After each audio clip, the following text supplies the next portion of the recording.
அனைவருக்கும் வணக்கங்க. இது பாருங்க, எங்க மாடி தோட்டத்துல இருந்து முருங்கைக்கீரை பறிச்சுட்டு வரேன். உங்க தேவைக்கு ஏத்த மாதிரி எடுத்துக்கோங்க. காம்பு, பழுத்த இலைகள்லாம் நீக்கிருங்க. ஒரு கடாயில வந்து கொஞ்சோண்டு எண்ணெய் ஊற்றி ஒரு 5-6 பல் பூண்டுங்க, அப்புறம் 4-5 காஞ்ச மிளகா, கூட வந்து ஒரு கை வறுத்த வேர்க்கல்லையோ வறுக்காத வேர்க்கல்லையோ சேர்த்து லேசா வறுத்துட்டு பொடி பண்ணி, ரொம்ப இல்லை கொரப்பா பவுடர் பண்ணி வச்சுக்கோங்க.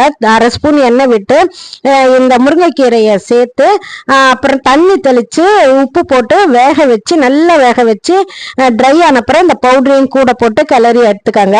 இந்த முருங்கைக்கீரையில வந்து இது மாதிரி பண்ணும்போது இப்ப தாய்ப்பால் கொடுக்குற பெண்களுக்கு வந்து தேவையான அனைத்து சத்துக்களும் இருக்கு.